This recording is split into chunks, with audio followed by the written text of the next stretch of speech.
ओम शांति। आज के इस सायंकालीन सत्र में हमारे बीच में पधारे हैं हमारे आदरणीय राजयोगी भ्राता राजू जी। एक हाथ हिलाकर हम आपका स्वागत करते हैं, सत्कार करते हैं, अभिनंदन करते हैं। बहुत सुंदर गीत सुन रहे थे। उड़ो अब बिंदु बनकर, देह अभिमान तज कर। तो कितनी देर लगनी चाहिए उड़ने में? तो एक सेकंड में हम कैसे फुल स्टॉप लगाए, ये अभ्यास हम कैसे बढ़ाएं, इस पर प्रकाश डालेंगे भ्राता राजू जी। और आप बाल्यकाल से ही ईश्वरीय ज्ञान में चलते हैं। आपका भी समर्पित जीवन का बहुत लंबा स्वर्णिम इतिहास है। अगले ही वर्ष आपके समर्पित जीवन का गोल्डन जुबली वर्ष रहेगा। अगला वर्ष 1976 में भ्राता जी को बहुत से ब्राह्मण भाई बहने कौन से वाले भाई के नाम से जानते हैं? मुरली वाले राजू भाई। तो ये मुरली का डिपार्टमेंट बाबा ने आपको 1976 में दिया कि सभी जानते हैं पहले मुरलियाँ सिंधी लिपि में लिखी जाती थी। तो सिंधी लिपि को हिंदी लिपि में टाइप करना और सभी सेंटरों पर पोस्ट करना, ये जिम्मेवारी आपको मिली, जो बखूबी आप उसको आज दिन तक निभा रहे हैं।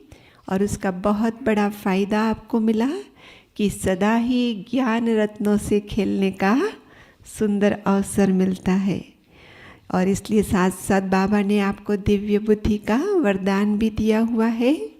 तो ज्ञान और योग के रत्नों से भरे हमारे भ्राता जी सबके साथ ज्ञान और योग की शेयरिंग करके सबको लाभान्वित करते हैं। इसके लिए पूरे भारत भर में भ्रमण करते हैं और साथ साथ कोरोना काल में तो खूब सारी क्लासेस कराई। और मैं समझती हूँ कोरोना काल अभी लगभग पूरा हो रहा है और आपकी यात्राएं आरंभ हो चुकी है। सेवा अर्थ भट्टिया करने जाना, आप साल भर बिजी रहते हैं। तो अभी हम सुनते हैं भ्राता जी से सेकंड में फुल स्टॉप लगाने का अभ्यास। ओम शांति।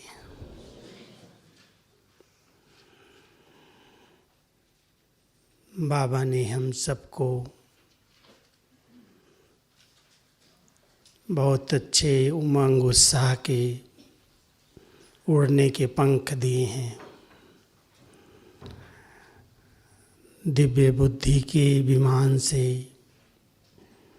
हम इस साकार वतन से अपने अव्यक्त वतन और मूल वतन में पहुँचें। उसके लिए संकल्पों की हलचल को स्टॉप करना होगा, क्योंकि जब तक इस देह और देह की दुनिया की बातों का चिंतन है, तब तक इस साकार लोक को हम छोड़ नहीं पाएंगे। बुद्धि से इसको भुलाने के लिए सबसे अच्छा अभ्यास है कि चलते हुए संकल्पों को ब्रेक दें, फुल स्टॉप लगाएं। मैं समझता हूँ आप सब करते होंगे। बहुत सारी बातें, अनेक जवाबदारियाँ, अनेक परिस्थितियाँ, अनेक कारोबार में आते उन आत्माओं के पास आध्यात्मिक ऊर्जा भरपूर रहती है, जो अपने संकल्पों को ब्रेक देना जानते हैं। अब मन एक चैतन्य शक्ति है आत्मा की, और उसको तो कितने नाम दिए गए हैं कि तूफानी घोड़े की तरह भागता है, हवा की तरह एक सेकंड में कहाँ से कहाँ पहुँच जाता है। उसको रोकना, उसको कंट्रोल करना। पूरी गीता में अर्जुन बार बार भगवान से यही कहते हैं, ये तो बहुत मेहनत का काम है, ये नहीं होगा। इतना चंचल मन, उसको 1 सेकंड में रोक लें, कैसे रुकेगा? तो 2 बातें गीता के अंदर आती हैं। एक, अभ्यास नहीं छोड़ना। कभी 1 सेकंड रुकेगा, कभी 2 सेकंड रुकेगा, रुकते रुकते अभ्यास करते करते इस पर आपका कंट्रोल आ जाएगा। और दूसरा कहा है वैराग्य। अगर वैराग्य नहीं है, हद का वैराग्य तो बहुतों को आता है थोड़े समय के लिए, जिसको बाबा कहते हैं शमशानी वैराग्य। कुछ देखा जिसके लिए सोचा नहीं था और ऐसी घटनाएं सामने आई तो वैराग्य आता है, छोड़ो क्या है, ऐसे सब हो जाएगा, ऐसे सब खत्म हो जाएगा। लेकिन थोड़ी देर के बाद वो वैराग्य वहीं का वहीं रह जाता है। इसलिए बाबा हम बच्चों को बेहद का वैराग्य सिखाते हैं।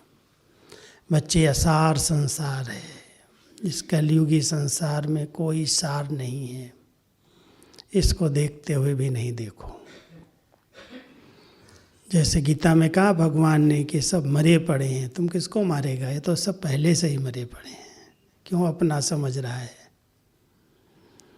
ऐसे ही जब इस दुनिया में कोई भी प्रकार का राग और द्वेष नहीं रहता, तब वैराग्य वृत्ति मन को शांत कर देती है, भटकना बंद हो जाता है। लेकिन अभ्यास की ज़रूरत है। योग में भी अभी तक बहुत सारे रस हैं। गीत सुनने का रस है, कमेंट्री का रस है,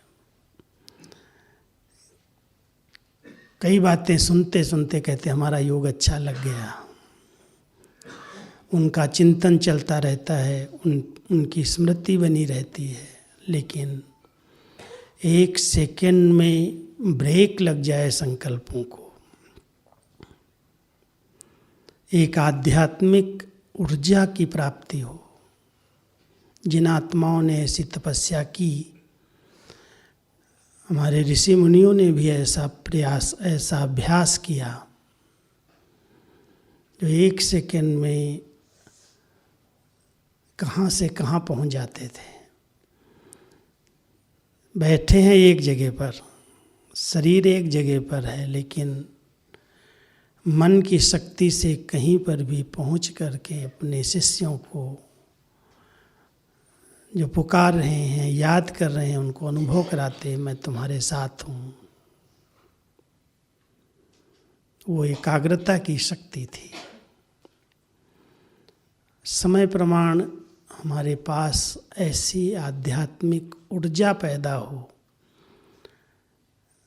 जो हमारी दृष्टि से, नज़र से लोग निहाल हो जाएं। एक आंतरिक ऊर्जा होती है, शक्ति होती है, और दूसरा एक आभा मंडल बनता है एकाग्रता से।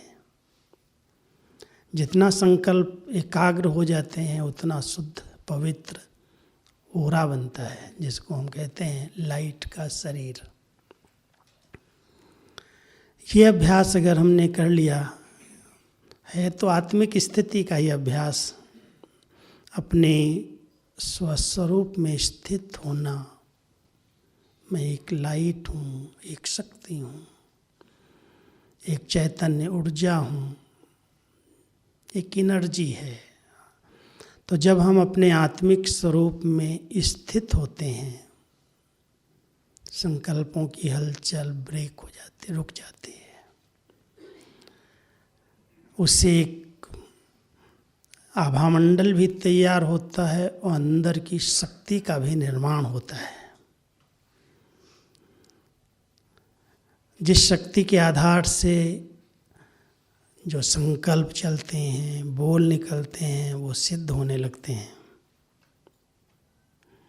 कहते हैं इसके पास संकल्प में बड़ी शक्ति है, जो सोचता हो जाता है, जो बोलता है वो हो जाता है। उसने उस आध्यात्मिक शक्ति को अपने पास जमा किया है।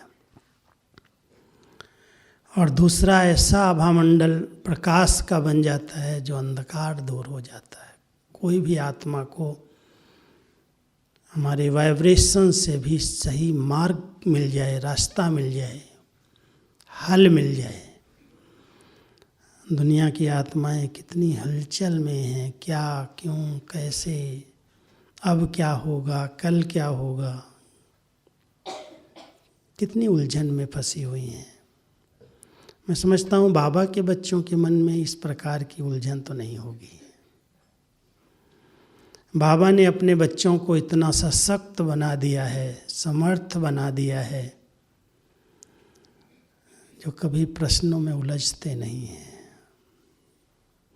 जो होगा सब अच्छे से अच्छा होगा, क्योंकि ड्रामा कल्याणकारी है। और जब कल्याणकारी ड्रामा चल रहा है, एक्यूरेट चल रहा है, तो प्रश्नों में उलझने की आवश्यकता कहाँ है? क्यों उलझ रहे हैं? संकल्प को 1 सेकेंड में स्टॉप करने का अभ्यास। लेकिन स्टॉप करके खड़ा नहीं करते हैं। कोई गाड़ी में ब्रेक लगा के खड़ा कर दे तो मंजिल पर कैसे पहुंचेगा? इसलिए 2 शब्द आते हैं, स्टॉप और स्टार्ट। पहले स्टॉप करो और फिर जिधर पहुंचना है उधर के लिए स्टार्ट हो जाओ। वो संकल्प जरूर चलाओ। इसलिए व्यर्थ, नेगेटिव, जो मेरे काम के नहीं, जो मेरी उन्नति के संकल्प ने, उनको स्टॉप करना है। कुछ समय दादी जानकी जी की एक स्थिति मैंने देखी। दादी का एक शब्द बहुत फेवरेट हो गया था, कहती थी डोंट थिंक, डोंट थिंक। जब मैं कोई बात सामने लेके जाता, कोई पत्रों का जवाब लेने जाता, कोई बात सुनाता, कहती डोंट थिंक। मैं हंसता, हमने कहा दादी ये तो संभव नहीं है। डोंट थिंक कैसे होगा? सोचेंगे नहीं कोई बात, सोचेंगे नहीं तो आगे कैसे बढ़ेंगे, उत्तर कैसे देंगे? तो बड़ा प्यार से कहती थी जो मेरे काम का नहीं है वो डोंट थिंक। जो जरूरी नहीं है वो नहीं सोचना है, जो जरूरी है वो तो सोचेंगे ही। अच्छे अच्छे विचार अगर नहीं करेंगे तो उन्नति कैसे होगी? तो करना ही है। लेकिन जो उलझन वाले विचार हैं, जो वर्तमान समय आप हम सब देख रहे हैं, संसार देखते रहे, संसार की हालत क्या हो गई भगवान देख रहे हो ना सब, कैसा संसार, दुखमय संसार बन गया। कोई को कल का भरोसा नहीं है क्या होगा, कल क्या, कुछ पल की भी किसी को जानकारी नहीं है क्या होगा। सुना होगा 2 दिन से समाचार चल रहे हैं, अचानक हिमस्खलन, ग्लेशियर्स ऊपर से नीचे आए पानी को लेके, और कितने लोगों को बहा के चले गए, गांव के गांव ख़त्म कर दिया। उत्तराखंड में सुना है ना समाचार, तो आता होगा थोड़ा बहुत। कितने दबे हुए हैं, कितने घर बह गए, कितने बिजली प्लांट जो लगा रहे थे, पावर प्लांट, नाम निशान ख़त्म हो गया। आधा घंटे पहले कुछ नहीं, और आधा घंटे के अंदर सब, कितने हेक्टर्स जंगल बिल्कुल मलबा बना हुआ पड़ा है, मिट्टी का मलबा दिखाई दे रहा है, कुछ नहीं है वहाँ। जंगल था, जहाँ पर गांव बसे हुए थे, जहाँ पर कुछ भी था, सब खत्म। पुल खत्म हो गए, रास्ते टूट गए, कुछ नहीं रहा। आधा घंटे के अंदर का खेल है। अब ये संसार की हालत अचानक सृष्टि परिवर्तन के समय, बाबा कहता है तो बहुत दर्दनाक सीन आने वाली है।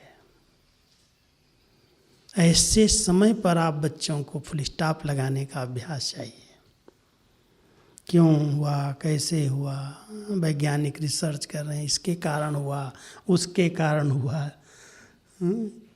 सोचते रहो, रिसर्च करते रहो।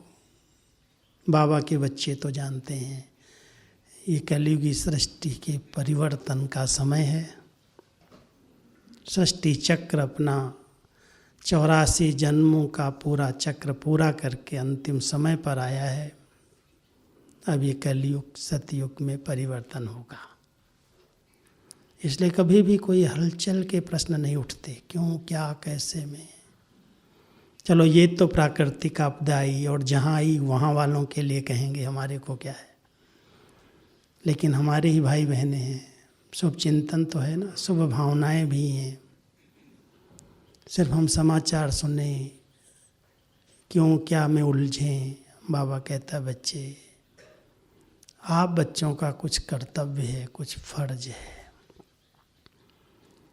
ऐसे समय पर लोग भगवान को बहुत पुकारते हैं। आप बच्चे अपने संकल्पों को सब बाह्य जगत से निकाल करके अपनी फरिश्ता ड्रेस से इन आत्माओं को शक्ति दो, सहन करने की तो शक्ति दो, सामना करने की शक्ति दो, इस दृश्य को पार कर सकें, सहन कर सकें। इसके लिए हम सबको बहुत अच्छी एकाग्रता का अभ्यास चाहिए। हम ही अगर संकल्पों में उलझे हुए हैं, तेरे मेरे में ये हुआ, वो हुआ, ऐसा हुआ, उसने ये किया, उसने वो किया, अभी तक भी ब्राह्मण आत्माओं को वैराग्य कम आया है। इसलिए बाह्य मुक्ता बहुत है। जब तक हम अंतर्मुक्ता की गुफा में नहीं जाएंगे तब तक एकाग्रता का अभ्यास नहीं होगा, और एकाग्रता का अभ्यास नहीं होगा तो ये सूक्ष्म सेवाओं से हम वंचित हो जाएंगे। बहुत सूक्ष्म सेवाएं हैं ये। बाबा मनसा सेवा कहता है, सकाश देने की सेवा कहता है, वृत्ति से वायुमंडल परिवर्तन करने की सेवा कहता है। अगर हमारी वृत्तियां बहुत चंचल हैं, भटक रही हैं, स्थिर नहीं, एकाग्र नहीं, तो हम बाबा के साथी कैसे बन सकते हैं? इस बड़े कार्य में हम सहयोगी कैसे बन सकते हैं? ये विश्व परिवर्तन का बहुत बड़ा कार्य है, और इस कार्य में सहयोग के लिए हम बच्चों को अपने संकल्प शक्ति पर बहुत ध्यान देना। ये बहुत बड़ी शक्ति है, एक बहुत बड़ी ऊर्जा है। जो चाहे वो कर सकते हैं, जहाँ चाहे वहाँ पहुँच सकते हैं। अंतर मन वाहन, जिसको भक्ति में कहा है अंतःवाहक शरीर। शायद अभ्यास कोई कोई करते होंगे, सब तो नहीं करते हैं, लेकिन इस अभ्यास पर ध्यान देना हमारी दादी जान की कोई बहुत अच्छा अभ्यास था, लेकिन बहुत मेहनत किया उन्होंने इसके लिए। ये जो इंद्रप्रस्थ है ना, इंद्रप्रस्थ का कमरा यहाँ देखना, शांति स्तंभ के सामने दादी का रूम था। शाम को कहती थी, मेरे को थोड़ी सी तबीयत ऐसी है, मैं आज रेस्ट पर जाऊंगी, बाहर से कुंडा लगा दो। पूरी रात बैठ करके इस अंतःवाहक शरीर से सेवा करती थी, सोती नहीं थी जा करके। लेकिन कोई हलचल में, कोई कारोबार में बाहर नहीं आई, अकेले में बैठ जाती थी। रेस्ट के बहाने अंदर बंद किया कमरा और रात भर तपस्या की, मनसा सेवा की, अंतःवाहक शरीर से सेवा की। उसके बहुत सारे प्रत्यक्ष प्रमाण लोगों ने अनुभव किए और बाबा ने भी सुनाए हैं। ये सब बाबा ऐसे ज्ञान नहीं दे रहा है ऊपर ऊपर का, लेकिन किसी बच्चे ने किया है तब कहा है कि ऐसे अभ्यास किए जा सकते हैं। एक बार एक यहाँ पर बहुत बड़े VIPs का आने का प्रोग्राम था और कई प्रकार के विघ्न सरकार के द्वारा, लोगों के द्वारा। अब कोई भारत का नामी ग्रामी प्रेसिडेंट, प्राइम मिनिस्टर अगर यज्ञ में बाबा के घर में आना चाहे और यहाँ की क्लियरेंस न मिल रही हो, नहीं ऐसे समय में यहाँ नहीं आ सकते, ये है वो है, बहुत सारी बातें आई। दादी ने बंद कर लिया कमरा, रात भर मनसा सेवा की, रास्ता क्लियर हो गया। और उस व्यक्ति को जो आना था, जब उसका प्रोग्राम बन गया तो यहाँ की सरकार ने उनका रहने का, ठहरने का सर्किट हाउस में फिक्स कर दिया। दिलवाड़ा दिखाएंगे, ये ले जाएंगे, वो ले जाएंगे। ब्रह्मा कुमारी के पास केवल 15-20 मिनट। लेकिन जब वो आया और हेलीपैड पर उतरा यहाँ पोलो ग्राउंड में,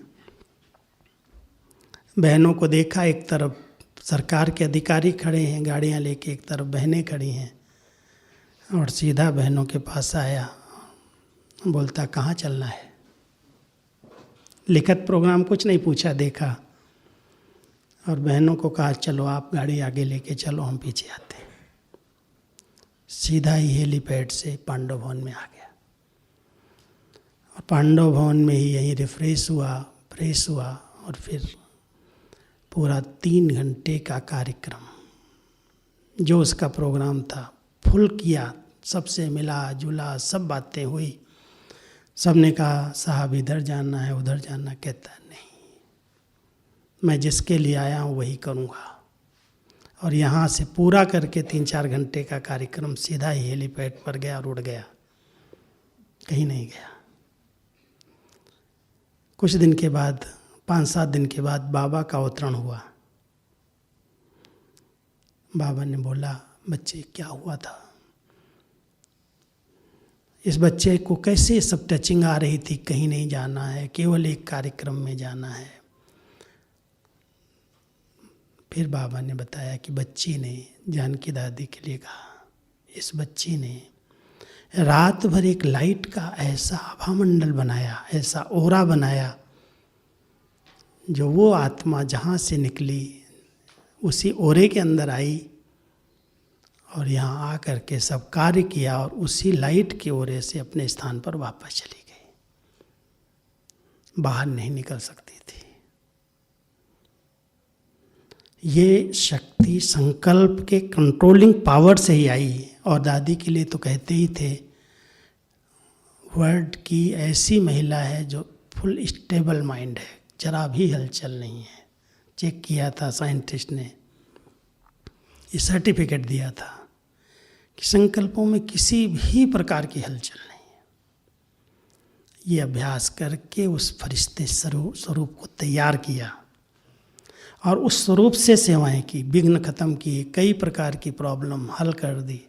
कोई भी कार्य हो, दादी वर्णन नहीं करती थी, इधर उधर कहती नहीं थी, एकांत में चली जाती थी, तबीयत का बहाना लेकर के भी चली जाती थी। और उस अभ्यास से आज इतने कार्य निर्विघ्न किए। प्रकाशमणि दादी संगठन को ज़्यादा महत्व देती रही। कोई भी बात आती थी, कहती थी आज 15-20 लोगों को, यहाँ हम लोगों को कहती थी आज हम 2 बजे योग करेंगे।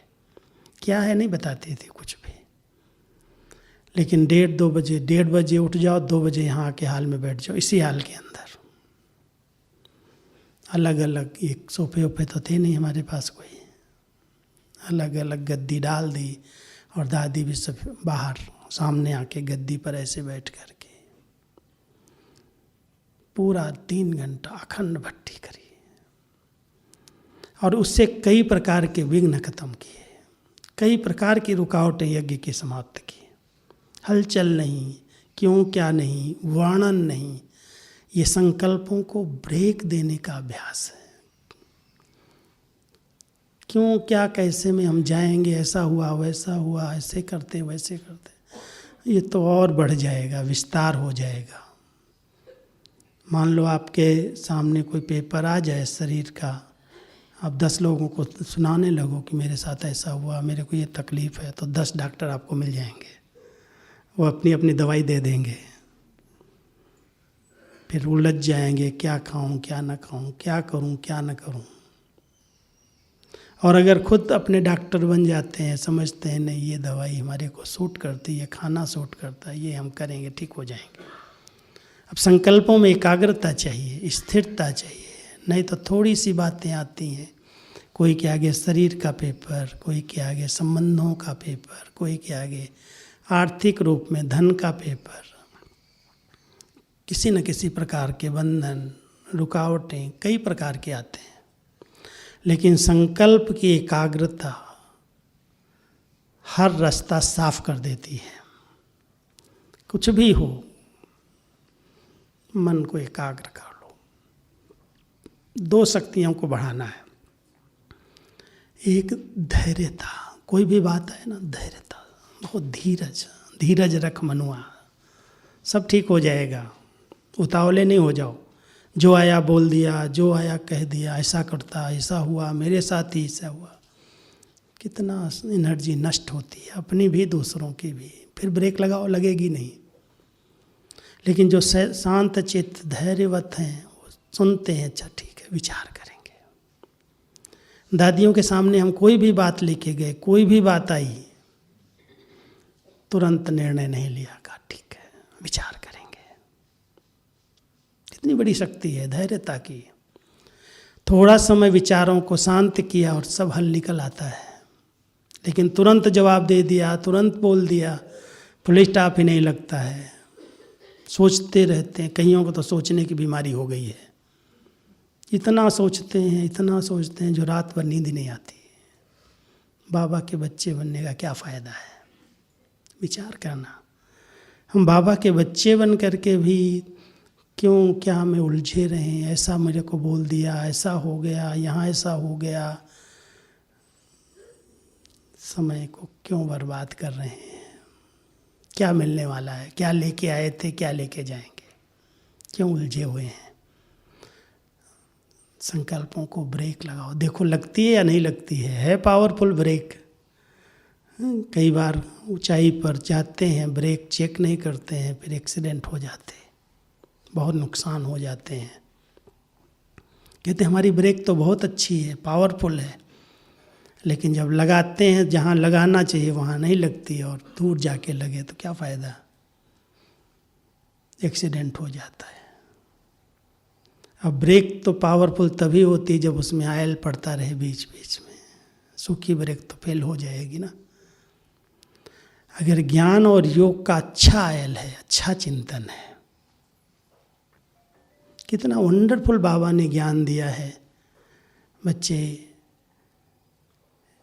इस नाटक के अंदर अटकना नहीं। हर आत्मा का अपना अपना रोल है, अपना अपना पार्ट है। एक का पार्ट दूसरे से नहीं मिलेगा।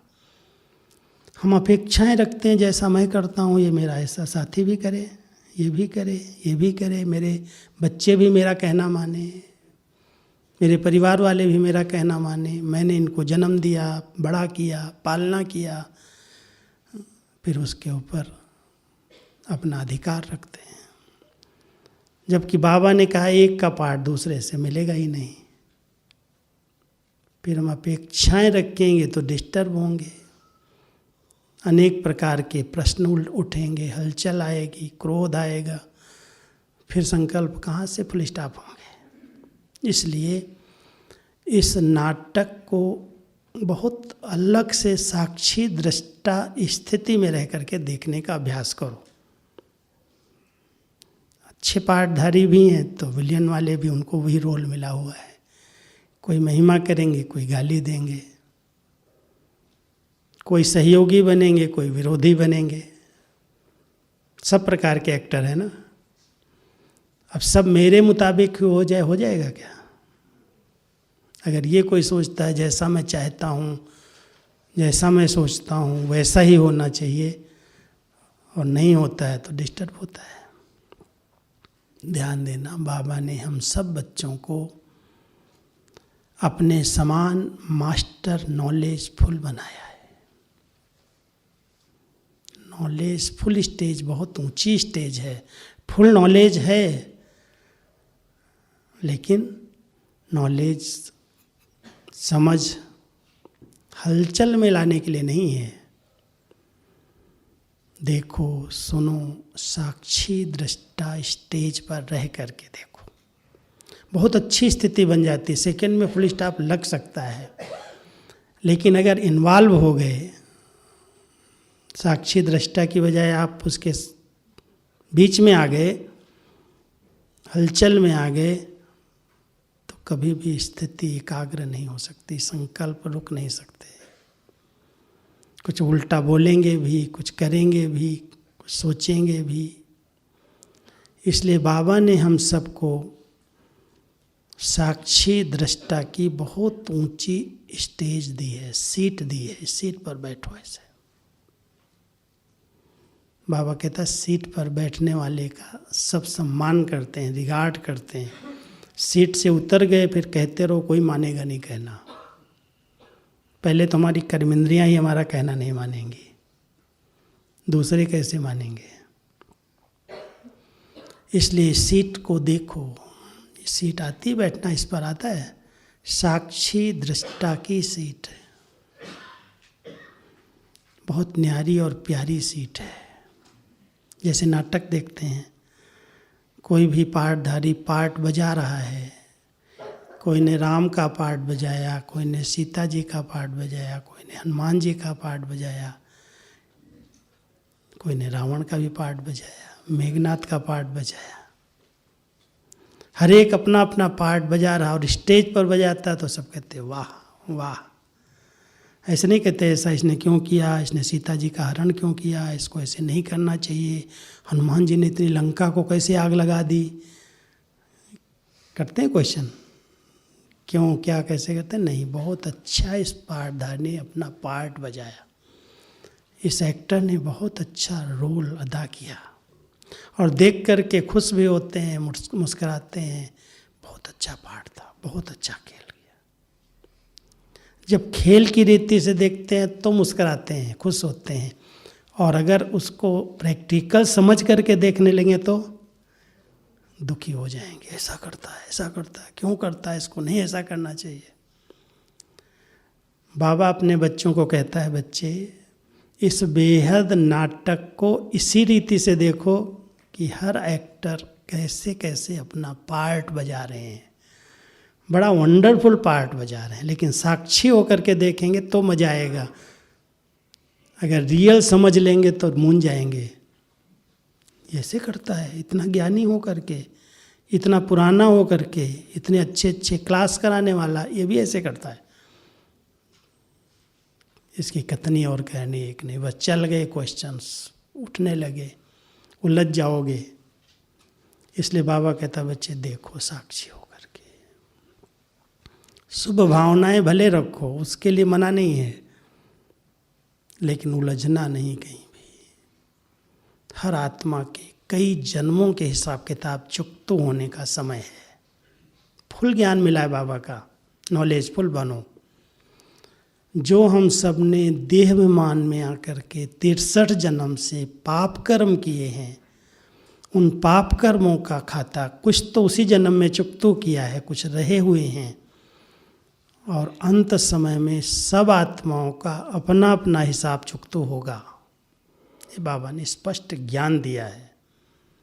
और उस ज्ञानी स्वरूप, ज्ञानी तू आत्मा अगर सोचती है इस समय ये ऐसे क्यों कर रहा है, इसको ऐसे नहीं करना चाहिए, और कंप्लेन है अंदर किसी भी प्रकार की, तो बाबा का ये शब्द याद रखना, जहाँ कंप्लेन है वहाँ कंप्लीट नहीं बन सकते हैं। अगर कंप्लीट बनना है तो कोई भी प्रकार की, न अपने प्रति, न साथियों के प्रति, न परिवार के प्रति कंप्लेन, कोई कंप्लेन नहीं, नो कंप्लेन। इस आत्मा का ये पार्ट है, देखो साक्षी होकर के। फर्ज भले पूरा करो, लेकिन डिस्टर्ब हो करके नहीं। फर्ज है कुछ, कोई को गाइड करने का फर्ज है, अगर नहीं कर रहे हो तो बिगड़ रहा है, समझ रहे हो कि अगर हम इसको गाइड नहीं करेंगे तो डिस्टर्ब होगा, उल्टा करेगा, बताओ जरूर, लेकिन अधिकार से नहीं, बहुत न्यारे हो करके। अभी समय अनुसार हम सब की स्थितियां एक रस होनी चाहिए, अचल अडोल एक रस। इसलिए नॉलेजफुल, साक्षी, दृष्टा और त्रिकालदर्शी स्टेज। त्रिकालदर्शी माना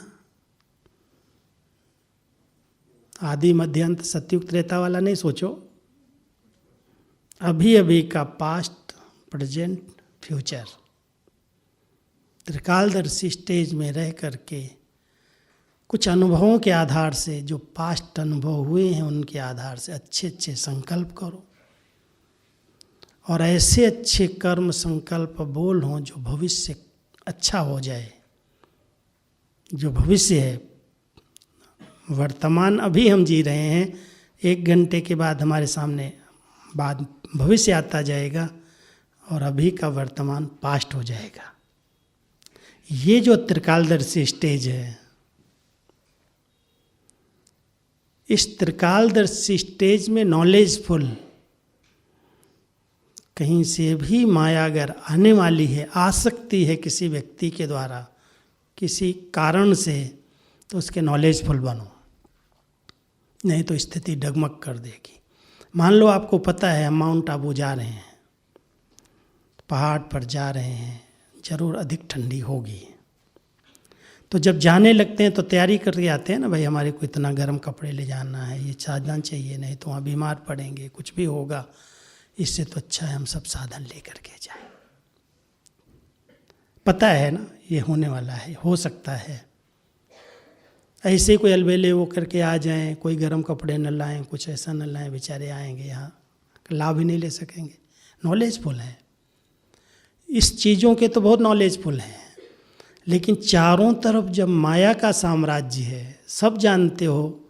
दादी जी का एक शब्द सुनाता हूँ, बहुत प्यार से कहती थी, मैं तो अपने को सदा पेपर हाल में समझती हूँ। सदा मेरा पेपर होता है, मैं बाहर से निकलूँगी, कोई कुछ बोलेगा, कोई कुछ बोलेगा, कोई, मैं अपने आप को समझती हूँ मैं पेपर हाल में ही हूँ। पेपर तो आएंगे और मुझे पास होकर के नंबर आगे लेना है। क्यों आ गया, इसने ऐसे क्यों बोल दिया, मैं तो हेड हूँ, मैं संस्था की बड़ी हूँ, सम्मान से बोलना चाहिए, अच्छा व्यवहार करना चाहिए। अपेक्षाएं रखोगे तो दुखी होते रहोगे। दादी ने हमेशा अपने आप को इतना नम्रचित्त बना करके, भले ही हमारे सब मास्टर हैं, सब पेपर लेने के लिए तैयार रहते हैं, स्थिति डगमग नहीं की। बातें तो सबके सामने आती हैं, और बड़ों के सामने तो और बड़े रूप में आती हैं, छोटों के सामने छोटे छोटे रूप में आती हैं। लेकिन जब उन्होंने ये दृष्टिकोण बना लिया कि तो पेपर हाल में हम हैं, पेपर लेने वाले सभी हैं मेरे सामने, कोई ना कोई बात बोलेंगे, मुझे पास होकर के दिखाना है, डिस्टर्ब नहीं होना है। तो ये 2 शक्तियाँ जो हैं, एक धैर्यता की और एक सहन करने की, इन्हीं दोनों शक्तियों से वो पेपर को सहज पार कर लिया, फुल स्टॉप लगा लिया संकल्पों को। सहन तो करना पड़ेगा, कहते हैं जहाँ रहना है वहाँ सहना है। ऐसा नहीं सोचो यहाँ से अगर हम निकल जाएंगे तो शायद सहना नहीं पड़ेगा। कई बहनें एक सेंटर पर रहती हैं ना, कुछ डिस्टर्बेंस हुई, थोड़ी बहुत बातें हुई, नीचे ऊपर कुछ सावधानी शिक्षाएं ज़्यादा मिली, सोचते हैं ये बहन तो ऐसी ही है, बार बार ऐसे करती, इससे तो हम इस स्थान पर चले जाएंगे ना तो सुखी रहेंगे। फिर क्या होता है, कई बार ऐसा होता है ना, आसमान से गिरा खजूर में लटका, पहले से भी ज़्यादा हिसाब किताब आ जाते हैं। मैं सुनता रहता हूँ रोज़ ये समाचार, पहले से भी बेचारी, पहले से जो कहती जहाँ थी वहाँ तो बहुत अच्छी थी, ये तो बहुत गलती हो गई मेरे से, जोश में मैं कर लिया, हो गया। पश्चाताप। ज्ञानी और अज्ञानी में अंतर क्या है? ज्ञानी आत्माएं कोई भी बोलने के, करने के पहले 1 सेकंड सोचती हैं, और अज्ञानी आत्माएं करके, बोल करके फिर सोचती हैं, पश्चाताप करती हैं। समझ गए? करने और बोलने के पहले सोचना, सोच समझ करके बोलना और करना, और करके फिर सोचना, वो पश्चाताप का रूप है और वो बचाने का रूप है। वो अज्ञानी है, वो ज्ञानी है। तो हम सब बाबा के ज्ञान स्वरूप बच्चे, नॉलेजफुल बच्चे, कोई भी कर्म करने के पहले कहते हैं बोलो भी तो तौल करके बोलो, सोचने के पहले भी सोच लो मेरे साथ क्या जाएगा, क्यों सोच रहा हूँ मैं, क्या इससे मिलने वाला है।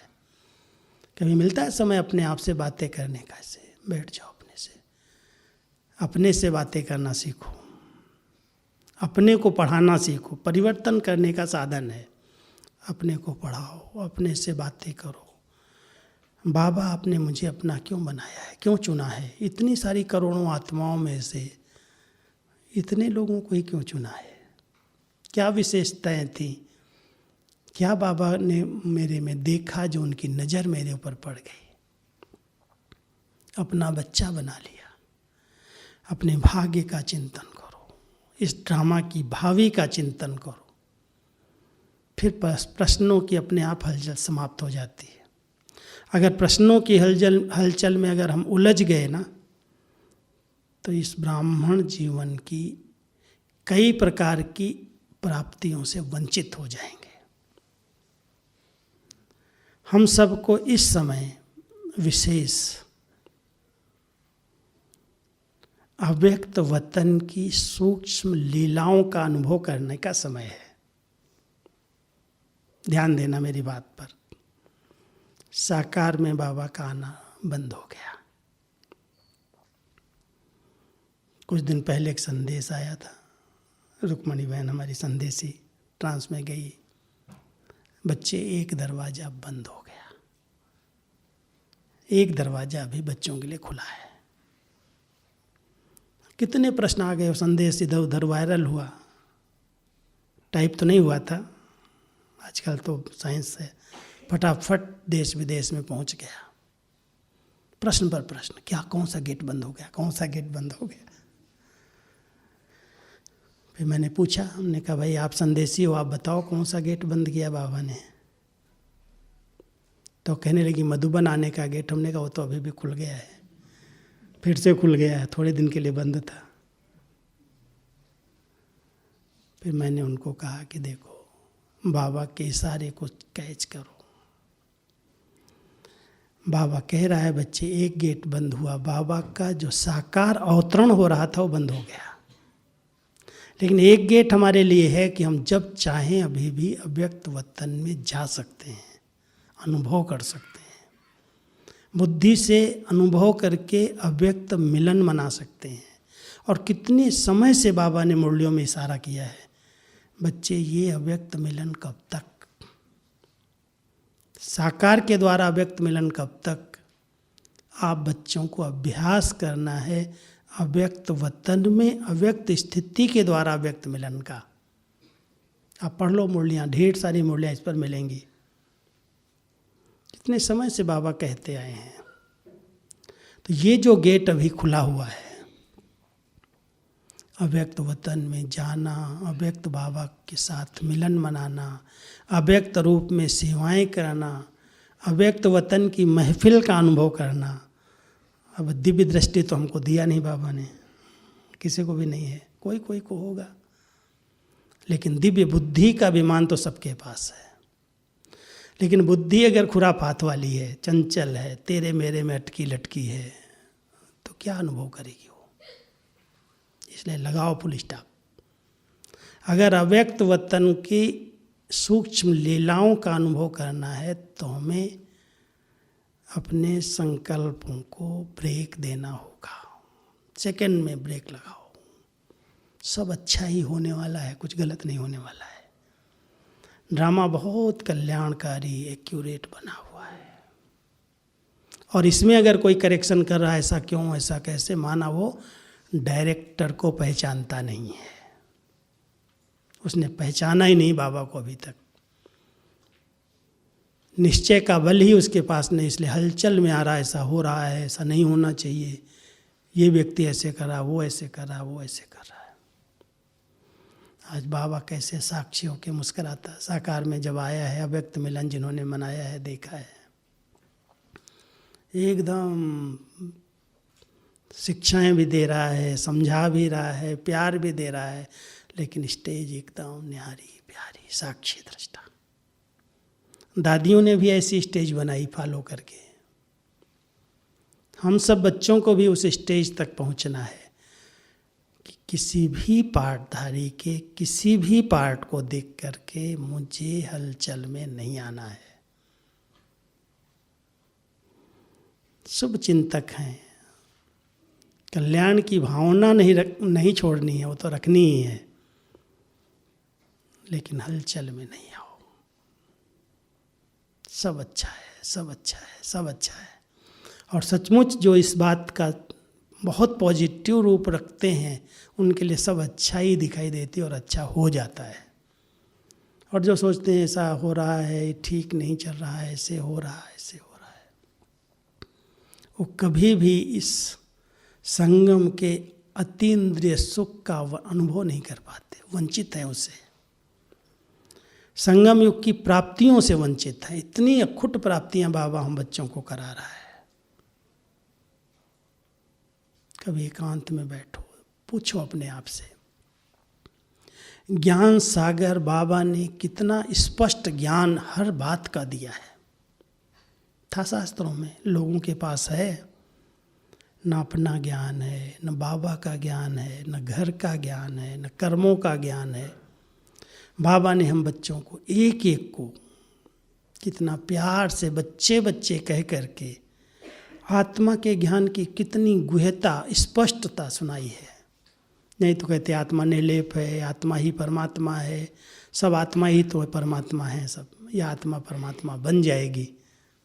और बाबा ने आत्मा का इतना स्पष्ट ज्ञान दे दिया कि आत्मा इस कर्म इंद्रियों से जैसे कर्म करती है उसका कर्म का फल आत्मा भोगती है, संस्कार के रूप में उसके कर्मों का परिणाम होता है और संस्कार साथ ले जाती है। फिर उन्हीं संस्कारों के अनुसार उसके कर्म होते और उस कर्मों की सजा होती है।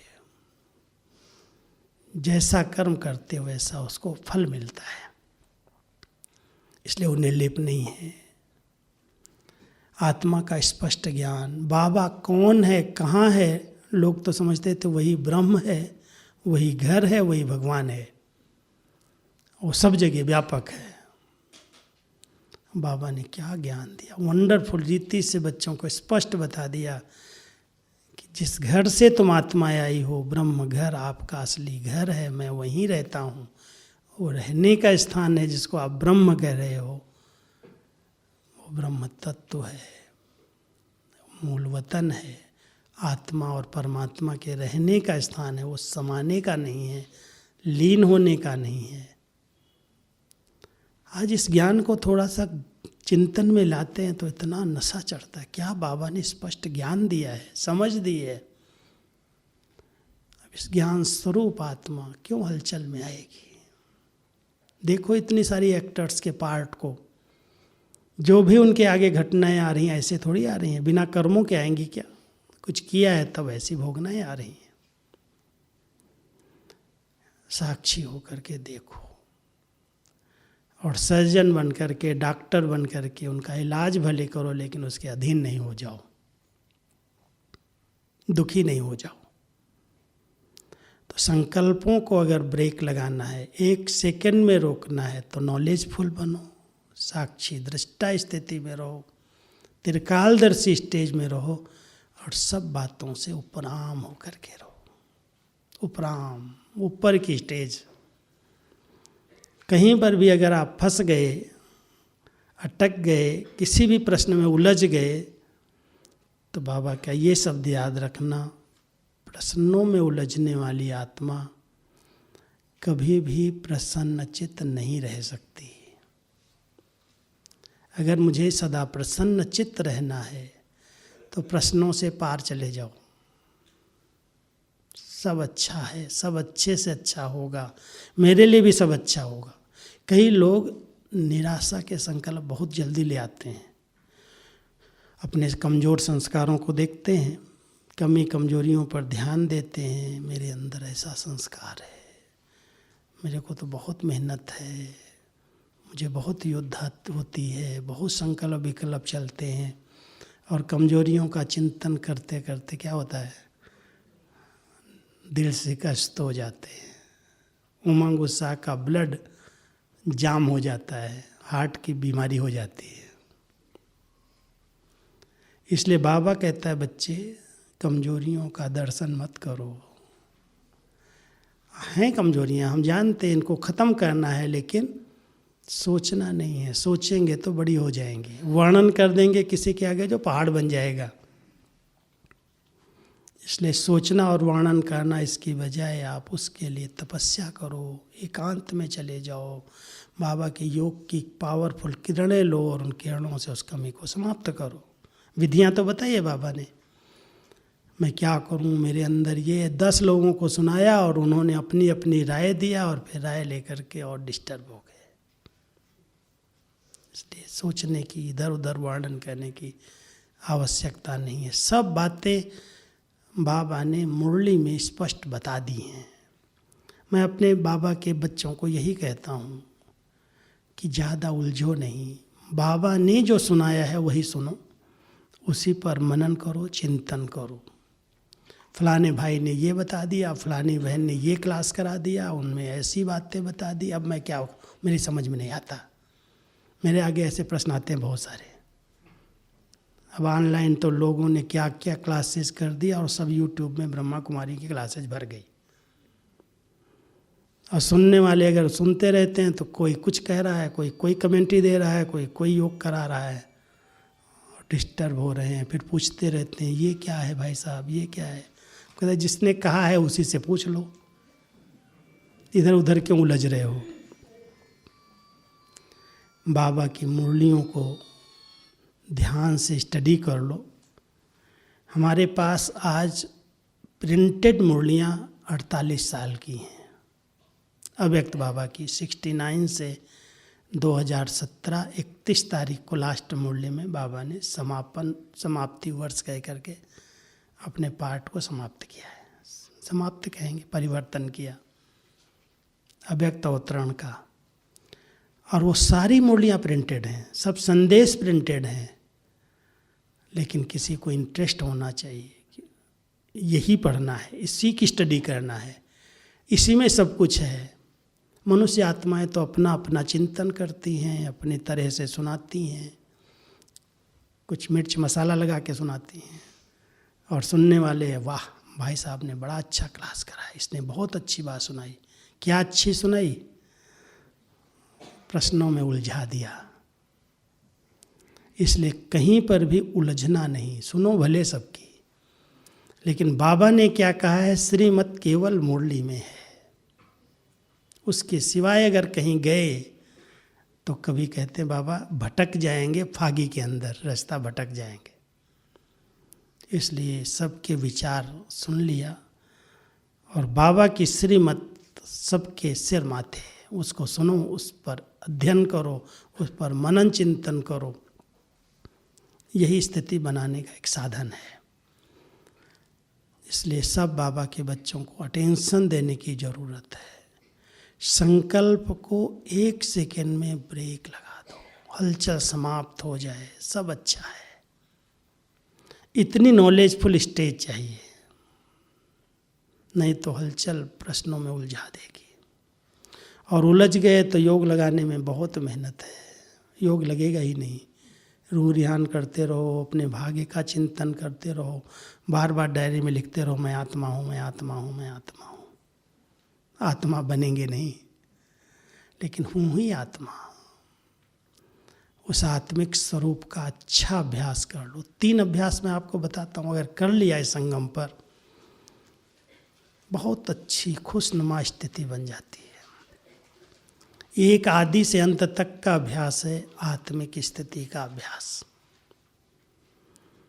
इस भ्रकुटी की गुफा में बैठना, अपने उस चमकते हुए स्वरूप को देखना, मैं एक लाइट हूँ, एक दिव्य सितारा हूँ, मैं इस शरीर से न्यारा हूँ। अपनी उस आंतरिक ऊर्जा का अनुभव करना, अपने संकल्पों को अपने स्वरूप में स्थित कर लेना, बहुत अच्छा अभ्यास है। बहते हुए सब संकल्पों को देखते देखते देखते देखते तो स्वरूप में स्थित हो जाओ।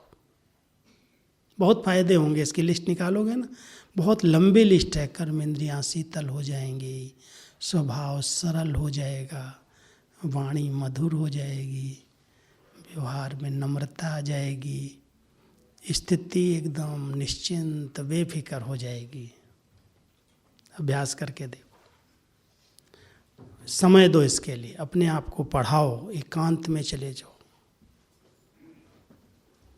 इसके लिए ही बाबा समय दिया। ये लॉकडाउन इसके लिए नहीं किया कि सब कार्य बंद कर दो, ये कार्य देने के लिए बाबा ने किया सबको। और आपको मधुबन की भट्ठी मिली है, यहाँ पर भी सुनो, सब क्लासेज मिल रही, करो, लेकिन बीच बीच में एकांत में जाने का अभ्यास करो। एकांत माना एक के अंत में चले जाओ। ऐसे नहीं जा कर के यहाँ क्लास छोड़ के एकांत में कहीं चले जाना, यहीं बैठे बैठे एक के अंत में खो जाओ। तो ये अभ्यास अगर हमने कर लिया तो पहला अभ्यास आत्मा को कर्म इंद्रिय जीत बना देगा, सर्व आकर्षण से मुक्त कर देगा। और दूसरा अभ्यास इस जीवन का, ब्राह्मण जीवन का अति इंद्रिय सुख, अंदर का सुख, वो तभी अनुभव होता है जब इच्छा मात्रम अविद्या की स्थिति, कुछ नहीं चाहिए आत्मा को। आत्मा एकदम तृप्त है, भरपूर है, संतुष्ट है, अविनाशी खजाने से भरपूर है। विनाशी चीज़ों के पीछे तो अगर कोई भागने लगेगा तो मृग तरसना ही है, एक पूरी होगी दूसरी खड़ी हो जाएगी। और जो आवश्यकताएं होंगी बाबा अपने आप पूरी कर देगा, क्यों उसके पीछे भागे हम। जो ज़रूरत होगी आ जाएगी। बच्चे हैं बाबा के, बाबा भूखा तो नहीं मारेगा। इसलिए ज़्यादा इसके पीछे, साधनों के पीछे, कई प्रकार की चीज़ों के पीछे भागना, ये अपने समय को नष्ट करना है। इसलिए अतीन्द्रिय सुख का मैं सदा अनुभव करता रहूं, उसमें समाया हुआ रहूं। और तीसरी स्टेज है डबल लाइट स्टेज, बेफिक्र वासा वाली स्थिति। कोई भी फिक्रात नहीं, कोई भी चिंता चिंतन नहीं, सब अच्छा है। अगर सेकंड में फुल स्टॉप लगाने का अभ्यास कर लिया, संकल्पों को ब्रेक देने का अभ्यास कर लिया, तो ये तीनों स्थितियों का अच्छा अनुभव होने लगेगा। तो आप सभी इसका अच्छा अनुभव करके यहाँ से जाना। कोई भी हलचल के संकल्प उठते हैं, ठीक है, सब अच्छा है, मैं क्यों सोचूं, मेरा क्या जाता। अपने को समझाना पड़ता है। दिखाई तो देता है, नीचे ऊपर कुछ होगा तो दिखेगा नहीं क्या? सब दिखता तो है, लेकिन दिखते हुए भी न देखना। ब्रह्मा बाबा यही करते रहे। अंत समय में जो कर्मातीत बने ना, देखते हुए भी नहीं देखा, सुनते हुए भी नहीं सुना। एक बार कोई हलचल हुई भंडारे में, कोई आपस में जोर जोर बोल रहे थे। दीदी मनमोहिनी जी आई बाबा के पास और उसी रूप से बोलने लगी, बाबा ये लोग ऐसे कर रहे हैं। बाबा बहुत प्यार से मुस्काए, बोले बच्चे कर वो रहे हैं, चेहरा तुम्हारा चेंज हो रहा है, क्यों सोचती हो? जो करेगा वो पाएगा। ज्ञान तो सबके पास है, समझ तो बाबा ने सबको दे दी है। तुम अपनी स्थिति नहीं बिगाड़ो। आप समझ सकते हो बाबा की क्या स्थिति होगी। जवाबदार थे, मालिक थे, यज्ञ रक्षक थे, यज्ञ पिता थे। कोई बच्चा नीचे ऊपर करेगा, संकल्प नहीं चलेंगे। लेकिन अपनी कर्मातीत स्थिति बनानी है, संपन्न स्टेज को प्राप्त होना है। बाबा ने देखते हुए भी नहीं देखा, सुनते हुए भी नहीं सुना। सब अच्छा है, बाबा का कार्य है, बाबा का यज्ञ है, बाबा के बच्चे हैं। सबको ठीक करने का ठेकेदार बाबा है, मैं कुछ नहीं करूँगा। इतना न्यारे प्यारे स्टेज में रह करके संपन्नता को प्राप्त कर लिया। इसलिए अगर फुल स्टॉप लगाना है तो सब कुछ कर दो बाबा के हवाले। बाबा अपने आप सब संभाल लेगा। और खुद जवाबदार बन गए तो स्टाफ लगेगा नहीं, कितनी भी मेहनत करो नहीं लगता। और जिस दिन सोच लिया है सब कुछ बाबा करन करावनहार है, उसकी प्रभु लीला है, सब कुछ कर रहा है, देख रहा है, सब सुधार के सबको साथ लेके जाएगा, उस दिन अपने संकल्पों की हलचल रुक जाएगी, स्थिति एक रस बन जाएगी। तो सबको अपनी स्थिति पर ध्यान देना है। अंत समय में क्या साथ जाएगा, क्या काम आता है? पैसा आएगा, संबंधी आएंगे। आज कोरोना काल में संबंधी आए, अंतिम संस्कार करने भी नहीं आने दिया लोगों ने, अंतिम दर्शन करने भी नहीं आने दिया, फूल भी नहीं चढ़ाने दिया, कोई काम नहीं आया। सबने देख लिया ये सीन, तो कोई काम नहीं आने वाले। जिनको हम अपना समझ रहे हैं वही सब धोखा देंगे, कोई साथ नहीं देगा। इसलिए सब अपने अपने को मेरे को तेरे में बदल दो। सब बाबा तेरे हैं, सब तेरा है, सब तेरा है। और जिस दिन मेरे को तेरे में बदल दिया उस दिन संकल्प अपने आप स्टॉप हो जाएंगे, फुल स्टॉप लग जाएगा। और नहीं तो लगेगा नहीं। जब मेरा समझोगे संकल्प चलना शुरू हो जाएंगे। मेरे बच्चे, मेरा परिवार, मेरी दुकान, मेरा बिजनेस, मेरा ये मुझे तो करना पड़ेगा। करो भाई, किसने मना किया है? बाबा तो सब ज्ञान देता है, सिखाता सब कुछ है, फिर न्यारा होकर के साक्षी होकर देखता है। तो सब कुछ बाबा ने सिखा दिया है, सब कुछ सुना दिया है। अभी हमारा काम है बाबा की इतनी ऊंची पालना का रिटर्न करना। और रिटर्न यही है, जैसा बाबा चाहता है वैसा हम बन करके दिखाएं। ठीक है, जैसा बाबा चाहता है वैसे बन के दिखाना है। तो चलो अभी लगाना स्टाफ, देखो कितना लगता है। ज्ञान का आयल तो पड़ गया है, अभी स्टाफ लगा के देखना आधा घंटा। हम सब अपने संकल्पों को ऐसा फुल स्टॉप लगाएं जो अपने स्वरूप को और बाबा के स्वरूप को दोनों को देखें और दूसरी बातें सब भूल जाएं। देखो जरूर, संकल्प तो चलेंगे, लेकिन यही संकल्प मैं एक लाइट हूँ, मैं एक चमकता हुआ सितारा हूँ, मैं इस भ्रकुटी आसन पर विराजमान हूँ और बाबा मेरे सन्मुख है। ज्ञान सूर्य के रूप में उसकी लाइट और माइट की किरणें मुझ आत्मा पर आ रही हैं। ऐसा चिंतन करते करते इसमें समाने का अनुभव करो। यही लौलीन स्थिति आत्मा और परमात्मा के समाने वाली स्थिति है। आत्मा परमात्मा में नहीं समाएगी, लेकिन उसके प्यार में, उनकी शक्तियों के समा जाएगी और हलचल के संकल्प समाप्त हो जाएंगे। तो चलो हम सभी ऐसा अभ्यास करते हैं। ओम शांति। ऊंची स्टेज पर स्थित होकर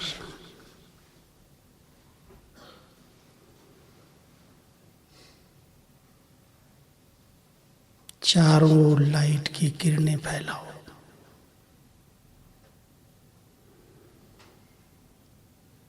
अनेक दुखी आत्माओं को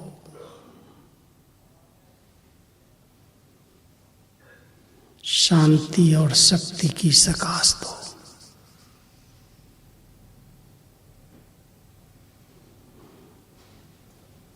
ज्ञान सूर्य बाबा की सर्व शक्तियों से संपन्न मैं आत्मा अपने फरिश्ते स्वरूप द्वारा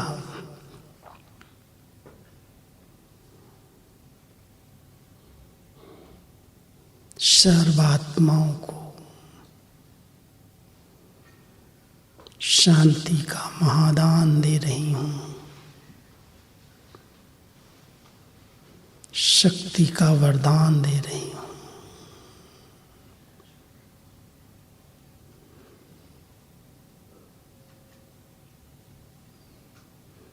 मनसा सेवा करो।